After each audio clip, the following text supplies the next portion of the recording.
On behalf of me and the fellas for Crew Golf, we would like to thank our sponsors listed below for helping us make this dream come a reality.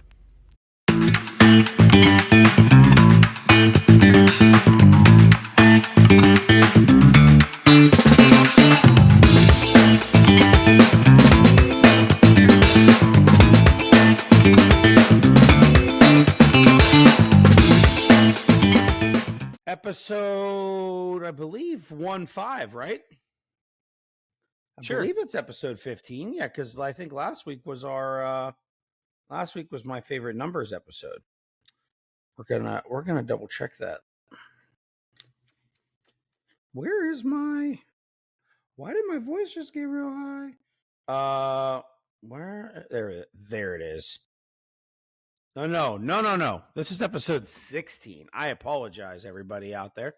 Episode 16. It's us, Crew Golf. We're back. Crew Golf. Yeah. Wesley's here. Colt's God here. knows where.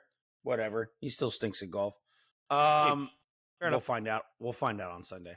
I have some hot topics that are going to be strictly for you, and the way I'm going to phrase these questions, my stance on them will be apparent.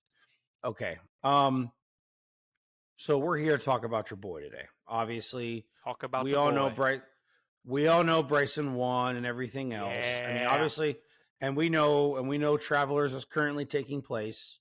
I want to talk about some things about Bryson that don't bother me. They I'm pro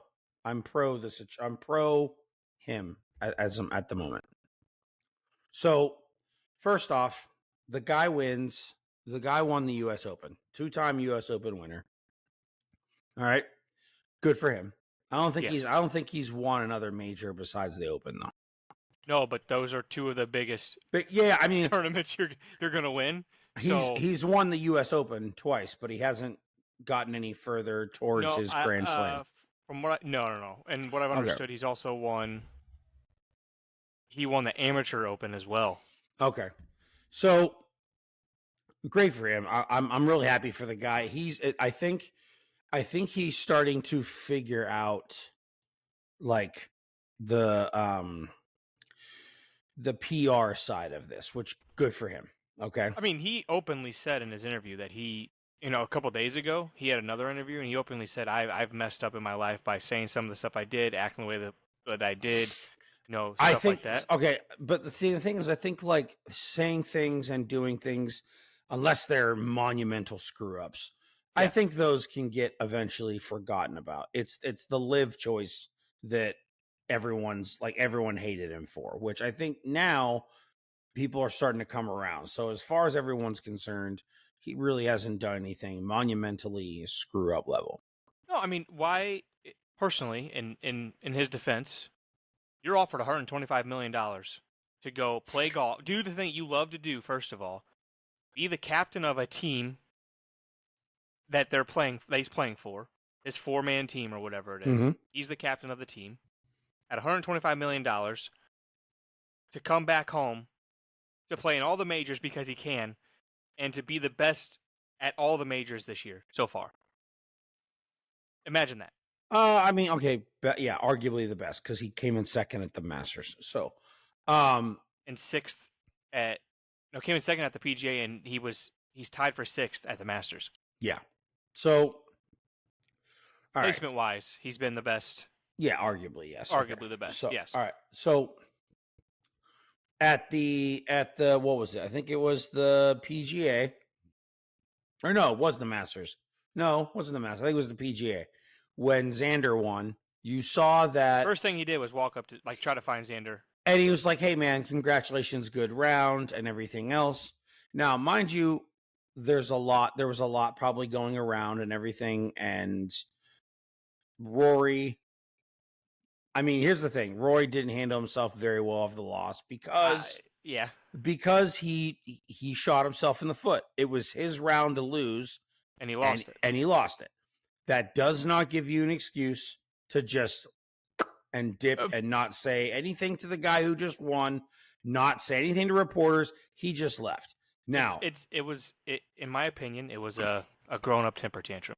yes, and he has yet to apologize for it. That's the thing that irks me. He did. Who, Rory has? On his Instagram, he apologized. That's not enough for me, in my opinion. Sorry. I agree. No, I do agree. I think he should do it publicly, not like in person and whichever else. He did apologize on Instagram, I think 2 days after or something like that. I saw it on Tuesday, I think. And we may never know unless something actually does get said, but I hope that he what's it called? Hey man, sorry, blah, blah, blah. Like, nice win, or in person say, hey man, sorry about blah, blah, blah. It's all good. But anyway, Bryson has figured out the PR thing, and I think he's finally getting it. And I mean, my opinion, what do you do in that situation? You're at the range smoking balls because you have no idea if you're going to play for a playoff or not. That's what you're expecting to do. Mm-hmm. You're going about it as if the matches could possibly continue on. Exactly. So what's he doing? He's at the range ripping balls, getting ready for a 3-hole playoff or whatever it is that they do. Yeah. In those situations, preparing to go back to 16 and start the round over. Yeah. Okay. At every shot he stops, watches the shot, goes back to what he's doing. Yeah. Watches the shot fall, and as soon as the shot falls, puts his head down, turns around, gives his driver straight to his caddy, and walks directly beelines toward the walkway where he knows Xander's going to walk. He didn't go pout. He didn't get pissed off. Mm-hmm. He's probably more upset at himself for not executing certain shots. Shots. There's those 1 or 2 shots at his head. He's like, dang, he probably knew he had a chance to win it if he makes, take 4 different shots. Yep. In that round. Could have been a different outcome. Yeah. The way Rory handled it, he went directly to the players' lounge. Packed his shit and left. Hat up, preparing to just watching to see if he could even if there was going to be a playoff or not. Didn't go to the range to go hit balls to watch on the big screen or whatever else. He just went directly to the players' lounge, kind of like a pouty baby, put his hat up and just watched. And as soon as the putt fell, grabbed his stuff and left. Not only left. I'm not going to sit here and say it's that big of a deal because it's really not. But kind of sped off with people around. Yeah. In that area. Now, I don't know if he's the driver of the car because it doesn't show. He could have been just in the car. I mean, either way, based on the way the person or him driving, he was either in the back, he was either driving or he was in the back seat saying, "Get me the out of here." Like he was, yeah. So either way, the what's it called is not good.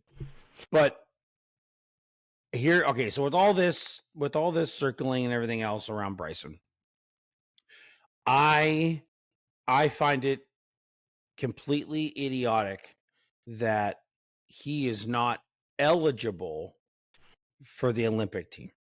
I think it's absolutely dumb. And mind you, it's nothing against the person I think he should take over, but I don't think Wyndham Clark deserves to be on the team compared to Bryson DeChambeau. The part that irks me about it is why. Is because he's not in the PGA. Because he's in Live. Yeah. And and why does that matter? It shouldn't matter. It's still golf. What bothers me is if you look at every other Olympic sport that is, has their, what's it called, to go to the Olympics. Okay. Like, let's just say, for example, you have the men's basketball team. The men's basketball team, if they, when they want to, they are able to take a college player, not someone in the NBA, not someone who's professional and everything else. They're allowed to take a college player to the Olympics. What's that person done? That's no different than NBA to college than PGA and Live. Also, go ahead. The Baseball Classic. Lars Nootbaar is fully. His mom is Japanese and his dad is American. He plays for the Japanese team. Yeah, but he's in the MLB, right? But yes. Why is it that as far as now what I want to know is, are there any other Live players that are able to compete for their countries that aren't United States? I don't know that, but it just seems as though at least for the USA team, you can't you can't play for the USA team if you're anything other than PGA. And I don't understand I guess call it the simplistic logic behind it. But if you're taking, I understand there's obviously got to be rules, but you're trying to go compete the Olympics. You want to take the world's 10 or 12, whatever it is, best golfers. I can answer your question right now. It's 60 golfers. It's what? It's 60 golfers. They take who? Wait, for USA? The 60 no, just in general. There's 60 players in general. There's only 4 from the USA. You have 60 players. I was gonna say. Okay, thank you. You're confusing the hell out of me. So four people from the USA only, and then it's 60 players. I think. Well, from what I was reading, it's like a 10-man spot though. Like USA is allowed to take 10 players, but only like 4 are allowed to compete at a time. Maybe, but it's only showing me Scheffler, Schauffele, Morikawa, and Wyndham Clark will head to Paris to represent the Americans. That's it. Oh wow. Okay. Okay. To answer your question though, there is 2. Even I still agree. I still agree that Wyndham should be off that list. But go ahead. Yeah. As of right now, there is 6 players playing in the Olympics. John Rahm, David Puig. Oh, that are from the Live, you mean? Yes. Oh, okay. So, where here is there the issue of why the U.S. will not allow him to play? Is it because he's not in the PGA? That's the thing that bothers me. And if it's USA only, okay, if it's USA, why do we have that? Oh, well, it's because we're the United States and the PGA. It's like, yeah, but as far as I'm understanding it, the PGA and the Live, was it 2025? They basically then become So it's like, I understand that. Oh, but that doesn't go into effect until 2025. Yeah, but you have the Olympics coming up. Don't you think that can be arranged to where you want to send your 4 best golfers? And arguably right now, Bryson's been the best golfer. Yeah, and it's like, why wouldn't you want him there? And I hate to say that this goes back to we've talked about her a lot, but I mean, I'm sure everyone else has too. But like, this also goes back to the Caitlin Clark debate as to why she was left off of the Olympic roster. And it's like, well, yeah, no, she's not one of the 12 best players in the women's basketball league. Yeah, that may be true, but at the same time, like, you know, your 12th player on the WNBA roster is not going to get a lot of playing time. So why not send her to grow the women's game? Now, mind you, 12 players, not going to matter, whereas 4 golfers, the 4 golfers are going to play. There's no, I mean, I can't believe it's not 5. They're not sending a 5th person just in case I'm assuming they probably have them on like a speed dial. Yeah, I would get your ass to Paris now. I feel like you'd have to send. You'd almost want to send like a 5th person just in case an injury or something happens. And arguably, to be fair, they are sending 2 of the better golfers or the best golfers right now. I think Collin Morikawa is probably a top 10, but Wyndham Clark has been on a very steady decline for like a hot minute. Yeah, I haven't seen him play good in a while. Yeah. So. And again, no offense to him, but golf is golf. I mean, you just go through it. Yeah, and for all we know, again, I'm not going to say this. For all we know, in Paris, for some reason, whatever you want to call it, Wyndham goes off. Good for him. Good for us. Go USA. But I mean, if you're looking at leading up to it, it's like, man, that's who we're sending. It's like, I feel like we could maybe, hot swap someone in and out better. Who knows?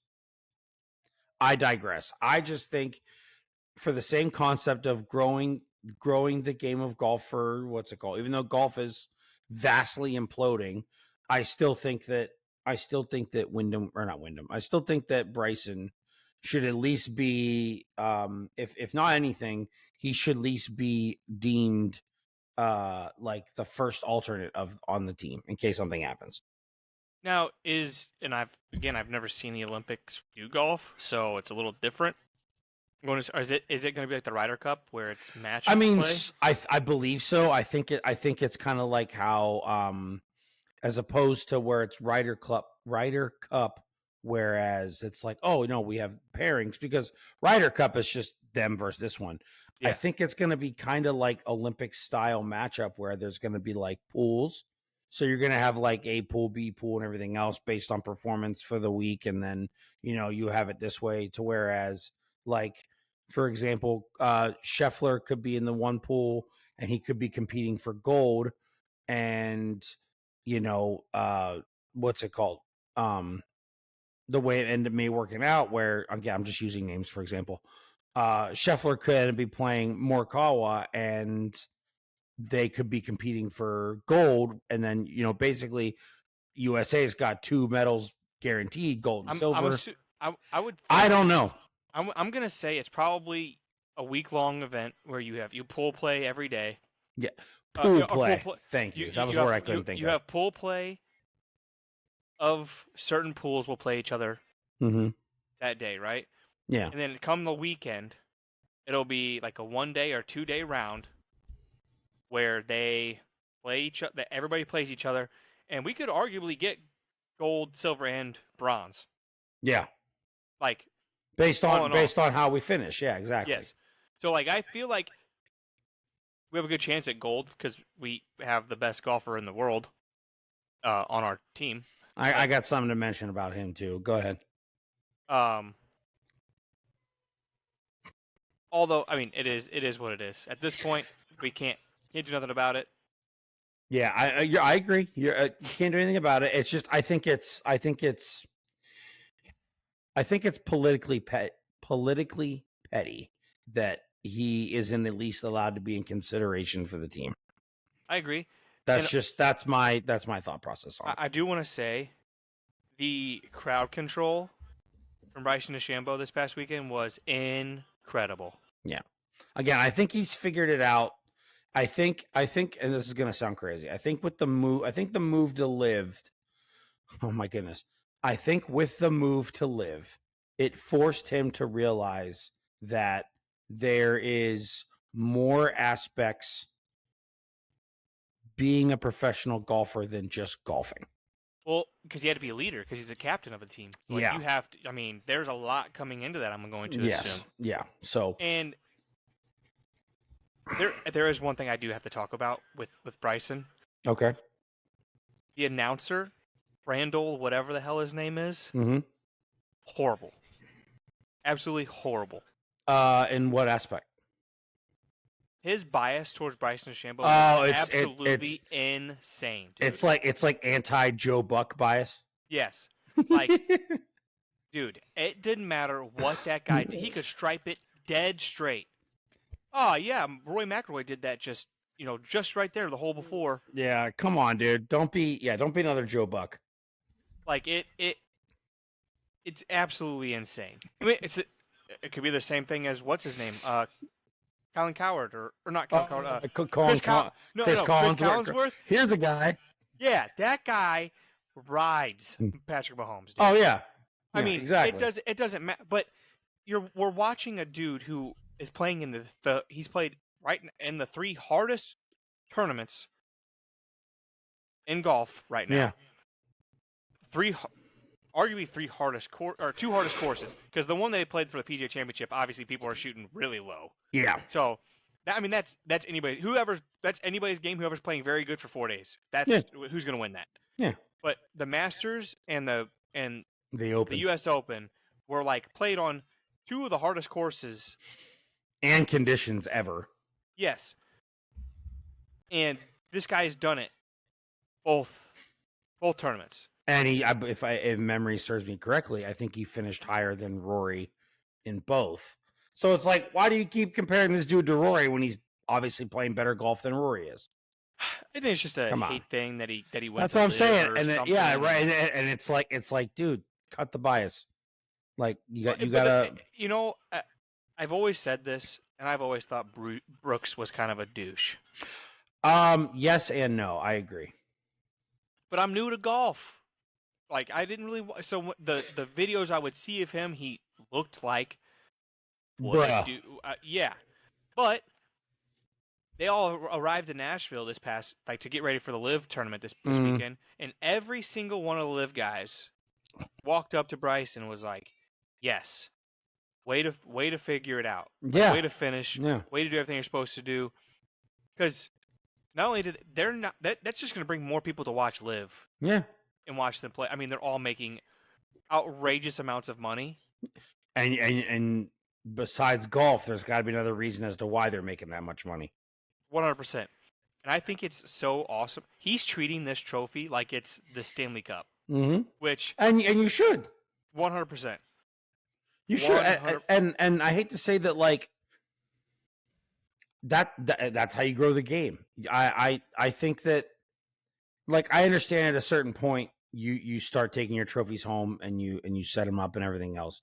But who's to tell? You mean to tell me, like, I can't enjoy my trophy? I can't have a couple beers and go crush some glow in the dark golf balls next to it? Absolutely not. While hammered, by the way. Yeah, hammered. I said drunk. I said I said drunk, but that was an understatement. Listen, he is still partying. He was literally with George Kittle at tight end. They were at tight end U yesterday because that's in Nashville as well. Yeah, and they are all hanging out and they're partying, drinking out of the trophy. Like, well, I mean, again, he's just having he's still a bro. Like, yeah, he is, but it's like he is a bro at heart, but he understands what he has to do to put the work in to win, if you will. Yeah, for sure. But like you have to say in regards to Bryson that, like, I think he understood. I think he understood the assignment when it came to, like, dude, I understand why people hate me.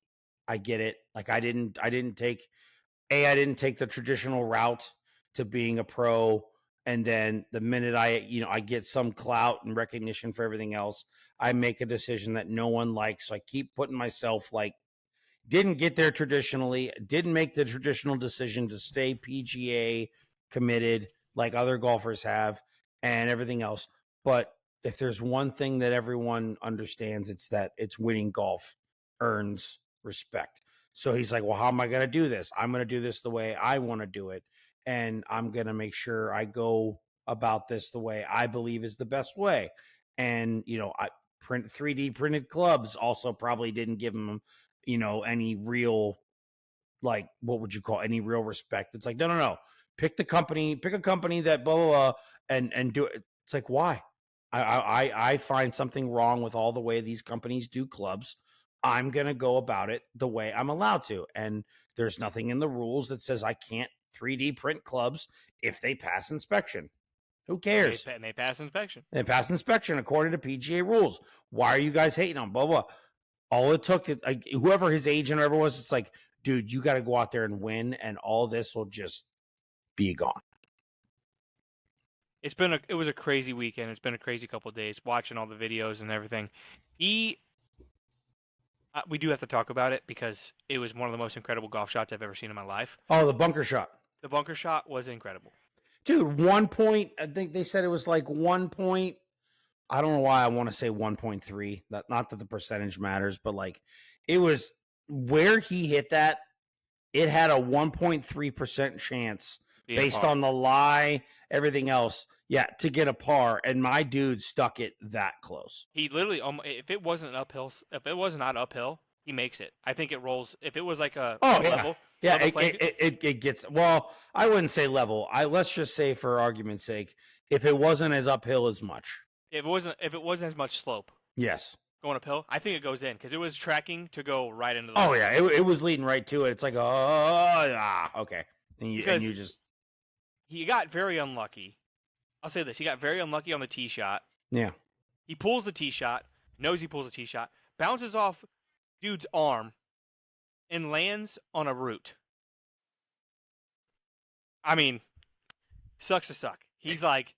That's the thing too, and going back to the 3D clubs real quick, it's like you gotta think, like, you're looking at those clubs, like, because, like, when you get, I'm sure when it comes to the golf clubs of other companies, I'm not saying Bryson can't afford, obviously he can afford it, but, like, you gotta think, like, I have no problem possibly breaking a club on a shot, like when Tiger literally snapped one around a tree and stuff. Yeah. Because he knows he's going to have another one, blah, blah, blah. You got to think it's like Bryson's like, man, if I hit this root and I damage this club, Like, am I gonna have to play the rest of the round without it? Is it gonna break or not? The good part about it is that was his last shot with it. So if he breaks it, doesn't matter. Yeah. You're not wrong. But anyway, it doesn't sorry. matter. Go ahead. Sorry. But the difficulty of that shot, and he says it in a YouTube video and on his like interview card, it says, "What is the worst shot, or what is the hardest shot? Like, what shot is going to put you like that you don't ever want to do?" And he literally said a 60-yard bunker shot. So to execute the shot that he does not like at all, to the point of almost perfection, is pretty incredible. With the match on the line, with the whole open essentially, yeah. Because if he hits that wrong one way, he's putting for par, and possibly not going to another. If he hits it. If he hits it a little bit more thinner than he need to, and the ball rolls further, and he's like, "Oh man, I got a 15-foot putt. I got to make this to make sure." Like, that puts a little bit more pressure on the whole thing. Absolutely. The other thing that I think it was like the interview later on when the Golf Digest guy was taking the shot too, and he like he fixed his shot, and he like put it within like a foot. Mm-hmm. Before that, he saw him take the shot, but he didn't say anything to him. Oh yeah. They basically went back to relive the shot. And the guy goes, "How are you over the ball and not thinking you're going to hit this sucker over the clubhouse?" Because I'm hitting it way over the clubhouse. I'm swinging it, and it's going either that. I'm either killing it, or I'm not even getting it out. Yeah, like it's insane. And the fact of the matter is, he played very, very. I'm talking amazing golf for 3 days, and very mediocre golf on the day it mattered, and still ended up winning it. Like he hit like 4 fairways, dude. Like he didn't play great golf on Sunday. But the thing is that, and again, it's happened. If you look back, and I know I'm reverting back to Tiger again. Like, Tiger has had shots that it's like, oh, this is it. Like, this is the shot that and it falls off from the hole. And literally you go. It's like, man, how's he gonna get out of this? And then you all of a sudden hits a shot that it's like, did you see that shot, like, from where he was at, and he put it back over here? It's like, those are the shots that, like, you know what sucks about the whole Tiger situation? Time tested shots. Yeah, Tiger was, I'm talking on Friday, 3 putts away that just didn't fall from being in the cut and playing on the weekend. Yep. But I mean, for all we know, he does make the cut on Friday, and then Saturday, it ain't there, and he withdraws.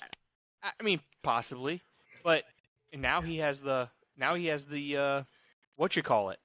What? The pass. Yeah. He's got the pass forever. He can play in any major. I mean, I thought that was a thing anyways. I thought he could just play in any of them that he wanted to, because he's won them all. It doesn't matter. I thought that you have the chance to play in it if you've won it. Yeah. So, well, now he has the pass to play in anything. Yeah. Which I thought should have been a thing anyways, because he's also won everything you could think of, basically. Yeah.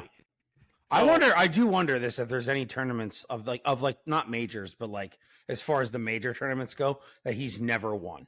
Like, has he never won the Valspar tournament? Like, I wonder if there's one out there that, like, I mean, the newer ones that they like. Well, obviously, yeah, but like, I feel like there's, as far as, the ones that have been around. I don't know, dude. As far as the ones that have been, as far as the ones that have been around prior to him being pro, I wonder if he's not won one. I wonder. I don't know, man. He's played. He's had a couple years where there was like a 3, 4, 5 year span where he was winning like everything. Yeah, Tiger won again. Yeah, exactly. I do want to say, so I want to revert to something, and I'm sure you probably saw this. In golf, I think there's going to be the new thing in golf. In golf, everyone's done it. I've done it. I'm sure you've done it. When you're playing with somebody and they're teeing off, or they're getting ready to tee off, and doink, they accidentally hit their ball off the tee. What has everyone in their life probably said? Whoops. No. As the no, like you're not the person who did it. Like you're watching your buddy getting ready to go, and Oh, he that's a acts. stroke. Nope, that's one. Yep, that's one. Everyone's done it, right? Yeah, Everyone's done absolutely. it. I've done it. Everyone's done it. It almost instinctively comes out. Yeah. I think the new thing now, and I think it's lame as shit, and pardon my language, I think it's lame, but I believe it was either this weekend or last weekend. I can't recall distinctly who it was, and I don't want to call this person out by name or this pro by name. Not that he'll ever see this. But apparently in the parking lot, getting ready to, go into the round in the early morning, police sirens were being heard. Something was going on, everything else. And someone goes, oh, there's Scotty again. And it's like, come on, dude, let that go. Let it go. Like, I hope that doesn't become a thing. I gotta get my knee. I gotta get my ankles. You it's gonna be a thing. I Whether hate it. Like if I'm ever at the golf course and someone like you hear, because you'll hear them off in the distance. I don't want to hear sirens and someone goes, "Oh, there's Scotty Scheffler." It's like, dude, shut up, shut up, shut up, shut up. Like that's. And I understand. I can't on the top of my head. I can't remember who made that joke. It was a professional golfer, but I can't remember who it was. And it's like I get it. Like he knows what happened and everything else, but it's like that's in my opinion. That's the one joke that like once it's lived out its whatever its traction or tread, if you will. That's when you just let go. Just let it go. It's done. right. And the problem I have here, it's funny the first time. Yes, exactly. It's funny the first time, but when like again, if you're again, it's funny the first time someone goes, "Oh, that's one stroke." We know. You know what's even more funny? It's probably what's gonna be funny for them forever is him and his boys who like he grew up with, or this should be funny with all of them forever. Yeah, because obviously. of the situation. But like for everybody else who has no wasn't there who he is in general. Exactly, and you don't know Scotty on a personal level. Like you can't do that. No. And I'll say I will say this, the car that showed up with the fake guy holding onto the door, that was pretty funny. That was yeah. That was very funny. That's another one. Like that's good. Okay, but like to do it the other way is just Yeah. And listen, he played not Scotty wise. He didn't play well. And sometimes it's going to happen. Man, it's golf. Yep. It's going to happen. Sometimes it's not your day. And then the last thing I wanted to make sure I talked about, I know because we said we got to make the last thing I want to make sure we talk about is, did you notice? Okay, do you remember earlier this year? I'm sure we didn't talk about it. Earlier this year, there was a situation with another famous golfer, Jordan Spieth. Yeah. Okay. Guy tried to cheat. Blah, blah, blah, blah. Signed his card, whatever. Okay. I firmly believe, my dog in the background, I firmly believe that Jordan Spieth made just an accident. Just assumed that blah, blah, blah, blah, blah, signed his scorecard. Turns out that scorecard was incorrect, and it was a mistake in the moment. Guy had to live with it. I think he got disqualified from the tournament that was taking place. Whatever. There's now a new rule being put into effect that you could argue is the Jordan Spieth rule. That I guess they are allowing golfers an allotted time, because like the moment they show up and they hand you the scorecard, you got to like go. You sign it off. Now the golfers are allotted a 15-minute like grace period to where they can go through and double check their scorecard before submitting it or before signing it and submitting it. I mean, it happens sometimes. How many times have you and I golfed and been like, yeah, I shot a 5 there, and then you think about it for a second. You go, no, it was a 6. Remember, because you had that. Oh, you're right. Shoot, yeah, but I already signed it. But yeah. It happens. Sometimes you lose track of shots. Oh. You duff one, and you're like, oh, I'm basically in the same spot. Hold on a second. Yeah. Hit your shot, and you're like 1, 2, 3, And, 4. and then the shot after you duff is the shot that you would have hit. You instantaneously forget about the duff because you made the shot that you wanted to hit. 100%. It happens, yeah. It does. So It does. I guess they made it now that we're in the rule books. I think it goes. I'm not sure when it goes into effect. I can't remember. But basically, the Jordan Spieth rule is not that's not what they're dubbing it, but the Jordan Spieth rule now allows them to have time to go over. I'm assuming like they're allowed to like sit down and like double check and go over notes and everything to make sure. But I saw something. There's another thing going around. I want to say it's Wyndham Clark. Was it Wyndham Clark? It had to have been. Maybe it wasn't him. Maybe it was Oberg. No, I don't know. Somebody over the weekend took a shot and it didn't make it up the hill, okay, and it starts to trickle back, and he's upset with the shot, so he like hits the ground with his club. As it's going back, he sees that it's going to roll back. He then steps on where the ball could have rolled back to, which would be fixing your lie after the shot. Yeah. Well, first off, hitting the ground is grounding your club. Even though the ball is still technically in motion, it's in flight, blah, blah, blah. Doing that is grounding your club. I mean, because obviously players are allowed to like whatever, but considering that the golf ball is potentially heading towards where you just smacked it, grounding your club. But then, yeah, like you said, if the golf ball were to just miraculously stop, like right, let's just say on, where he smashed his club and he goes over and basically repairs the ground before it gets there. That's essentially improving your lie because now again, mind you, you don't know you just hit your shot. You don't know what's going to happen. You can't whatever, but I know for a fact that I'm sure there was either a fine given out or something. No, apparently nothing happened. But the ball ended up being this far from where he hit it. So he had to re-hit from basically the same spot, just not that spot. Yeah. So, I don't know how that rule works or whatever. Because I mean, you got to think like how many. I mean, that's got to be a 1 in a gazillion scenario where you hit a golf ball, smack the ground and everything else, and then oh shoot, my golf ball's about to land where I smack. Yeah, it's like, come on. Like that's one of those things. It's like then what's the rule? What's the rule with the driver? Then I saw like 8 guys drop their driver after they took a shot. Drop their driver? Yeah, they weren't happy with the shot, so they'll swing, weren't happy with the shot, and on the backswing they're letting go of it. It's falling right at their feet. Isn't that like not allowed either? Then I don't know because I'm sitting here doing this.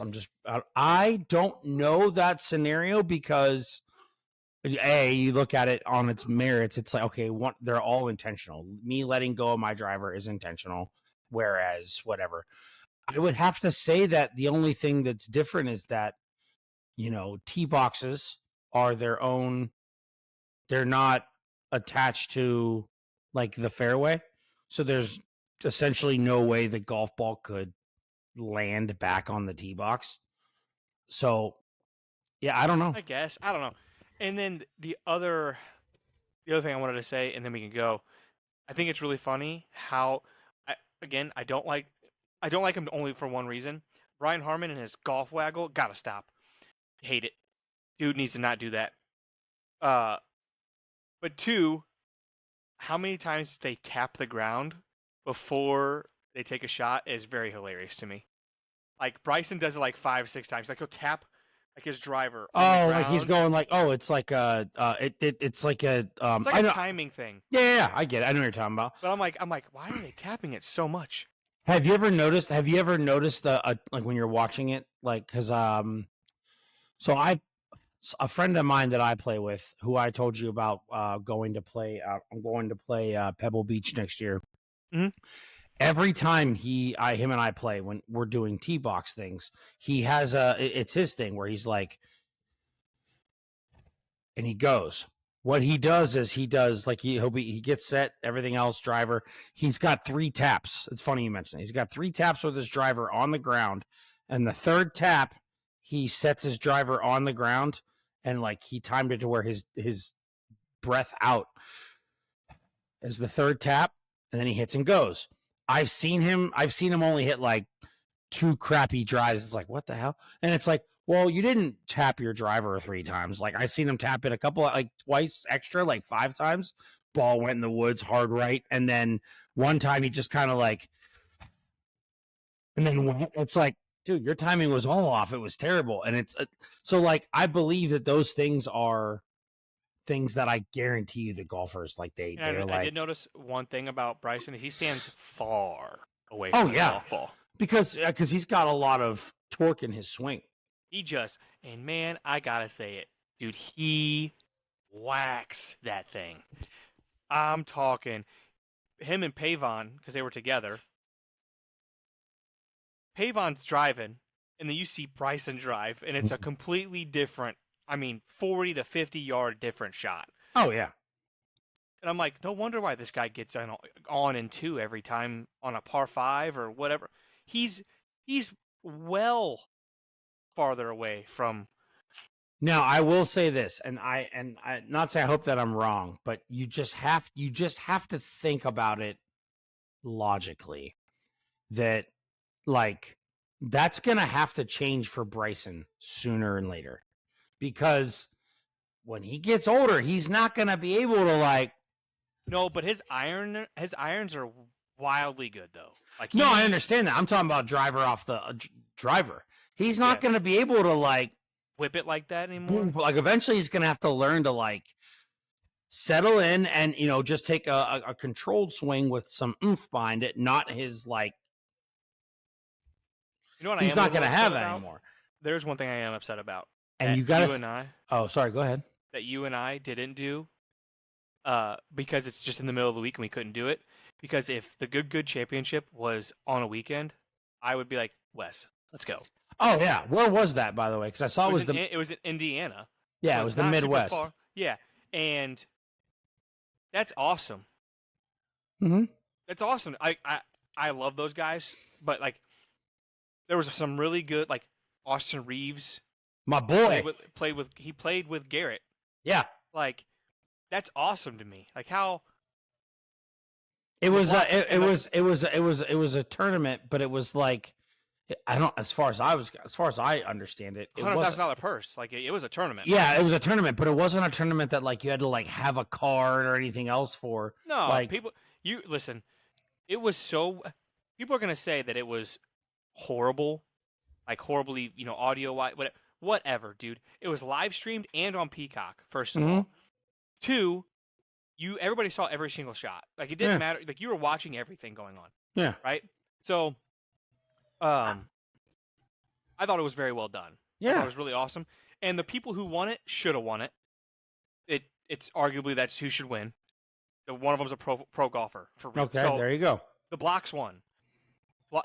Michael Block and his son won. Okay. If they lose, you're like, okay, what happened? Because there is some really good golfers. Like Brad Dalkey was there. Former PGA champion was playing, but he's older, like way older. But a guy who's a professional golfer right now, and his son, who's on the Korn Ferry Tour, should probably win. You would think the tournament, right? And Austin Reeves is good at golf. Garrett and Austin didn't play well. I'll tell you that they didn't play well. What happens? But Brad Dalkey played in the Masters. He used to be a professional golfer, obviously good. But one of the guys is a legitimate professional golfer. Who's known now because of being a professional golfer. Well, yeah, but he's like known now for one shot that he made in the Players, I remember it was his hole in one. Yeah, but he also finished like 8th or something. Yeah. Played very well. Yeah. It was because he's the club. That it was at his club that he was the player pro at the club or whatever. Yeah. So he got to play in it. But this last thing, because I forgot about it. But 2 things.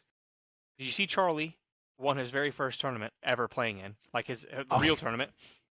Yes. Charlie Woods. Charlie. Okay. The way you said Charlie there, I thought because we were talking about Kim earlier. I thought it was someone. I thought it was someone Lee that won something. I was like, Lee, who? Oh, you meant Charlie. Got it. Yes, yeah. Charlie Woods won his first tournament.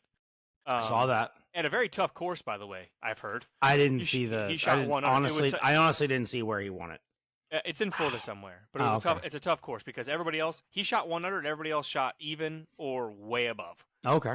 Um, and then 2, John Daly's son, John Daly II, is shooting very well in his Corn Ferry debut. So, I didn't realize he was making his debut today. yep, he made his Junior. debut. Daly Junior. Yep, he made his debut, and he's stuck. From what I've seen through Twitter, is that he's stuck 5 or 6 shots within 5 feet. Okay. So, I mean, he's going to be a very good golfer. Probably. I hope, and I know we've referenced this in the recent episodes. I'm not saying John Daly can play. We all know that. And I'm not going to say that John Daly was given the divine gift of golf through God. But like, we know that John Daly can play like he has and everything else. I hope that Junior puts in the work to be better. It would be really funny. I hope so too, but it would be very funny if he was like, "I'm just gonna be like my dad, and I'm gonna party, have a great time, and be really good at golf." And if he does, like that is his ultimate choice. Good for him. Because by the looks of it, Charlie wants to be better than his dad. Yeah. So like Charlie understands the assignment. Charlie wants to be better than his dad, and I heard on one YouTube video, I heard somebody ask Tiger, "Has Charlie even came close to beating you yet?" And he's Colin, that was more Colin that asked him that. And he goes, "No, but he's out." And then Tiger goes, "But he outdrove me the other day." And like he was like, "What?" He's like, "Yep, he outdrove me. Yep." That's a 16-year-old kid just absolutely ripping a golf ball and out smashing not just your dad, who's one of the greatest golfer ever. He's just outdrove him, yeah. But yeah, so it's like Charlie understands the assignment. I hope Daly's Junior understands that. It's like don't just let the peak of your golfing ability be that you end up getting sponsored by a local bar or by a national wide chain. And the other thing with Charlie that I think of is like, I wonder if he did that. I feel like he did this all on his own. Like obviously his dad's helping him, but I feel like Tiger wasn't like, you have to play golf. Like you need to play golf. No, I'm sure that's not the case. I think Charlie made his own decision on himself. He's like I want to be better than the best golfer ever, who happens to be my dad. Because if I'm not mistaken, Earl shoved it down Tiger's throat. Not Earl. Earl shoved it down his throat when he got older, but like there were clips that you saw that Tiger was watching Earl when he was a baby, and you could just tell Tiger was like immersed in it. Then once they got older, Earl was like, no, like it. You've already put this much time into it. Yeah, you ain't. Yeah. So I hope that Charlie understands that, but like at the same time, like I hate to say that it's the product of what's come from it, because like obviously Earl did so much for Tiger. And it's like he had laws, he had rules. Like no, you can't do this, you can't do this. Don't spend your time fraternizing. You got to focus on golf. The end result is that Tiger Woods is now the greatest golfer ever. I hope that I don't be that the kind of parent. It's like, oh well, my dad did this when I was a kid. We don't know what Tiger and Charlie's conversations are including and everything else, of course. But I hope that Charlie understands that it's okay to like not say to live a life. Dude, you're 16. Like, well, his daughter want to know part of it. Yeah. His daughter wanted no part of it, and you could tell he's like, all right, cool, no part. You don't have to. If I'm being completely honest with you, as a parent myself, I also am the same way. I have been successful at the baseball, in baseball at high levels. Yeah. And people ask me all the time, "Oh, are you going to do this with your kids?" Never in a million years am I going to do any of this. I want my kids to live their own life. I lived mine. If they want to, like, I'm going to fully support it and make sure they understand everything else. But I'm not going to be like, you have to do this. I'll never force anything on we had the conversation about that, and I was like, all I'm ever going to instill in my kids is that if they want to do something, okay, there's going to be a grace period where it's like you're allowed to try it. But once you've committed to doing it, you're finishing it. I don't care if it gets hard or blah, blah, blah, and I just don't want to do it anymore. Well, that's fine, but you can stop after the season or whatever's over. You're finishing it out. You're not gonna quit. You're not quitting. Yeah, basically. So 100%. But YouTube, Spotify, chat, whatever you want to call it. Great What? episode. Oh yeah. Okay, I was so confused. Great yeah. episode. Yeah. As far as our content goes, keep an eye out. We're doing some things this weekend. Obviously, if you're listening to us, this is on Friday or Saturday. We are playing this Sunday, and we're going to another round towards the purple jacket, which I'm still up 1 stroke, 2 strokes, Three strokes. Good. Okay, 3 strokes. I have the scorecards in my desk somewhere. They're around here. But so I'm up 3 strokes. Playing another 9 holes for that, and we're playing I'm going to say a blind 9 holes because we're playing somewhere that neither one of us have ever played before. So nice. We doing that, and then there'll be some other things. So keep an eye out within the next coming week and a half or so. For that. Absolutely. So, but believe that's it for us. Peace, brother. Peace, brother. That'll be it for us, and we'll see you guys next week. See you later. Go Bryson. Peace.